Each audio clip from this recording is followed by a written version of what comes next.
How can you record the steps to edit your audio in Adobe Audition? Whether you are using the effects like dynamic, normalizing process, or applying adaptive noise reduction, this helps you save time when you edit your audio that is recorded by the same mic with the same surroundings as well. So let me show you how you can record that. Let's get started. This is the audio sample that I have.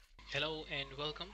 This is the audio sample that I will be using for this tutorial specifically. So this is the audio sample. So let's start creating your favorite presets. For that, you need to click on the favorite in the top window. Here, you need to click on the start recording favorite. Just click on OK. The first step, I will be applying the normalization process.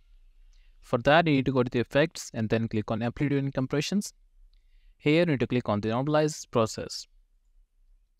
Here, I'll use the dB for the decibels and use the value for about -3. And now I'm going to check on all of these boxes, leaving the last one, and click on apply. Now our first step is done. Let's move on to the second one, that is the dynamics. For that, I'll go to the effects again the amplitude and compression. Here, click on dynamics. This will open up. You can also use these presets values. This will give you a very good compression values. Here, you need to make sure the compression is on, and then click on apply. What this will do, it compresses the higher frequencies and the lower frequencies to the same size.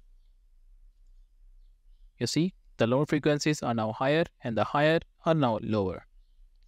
This leaves us to the last step, that is the noise reduction. Here again, go to the effects, go to the noise reduction restoration. Here, click on adaptive noise reduction. This will open up this panel. We are not going to change a single thing, and then click on apply. You see, this was the noise and this is the noise after the noise reduction.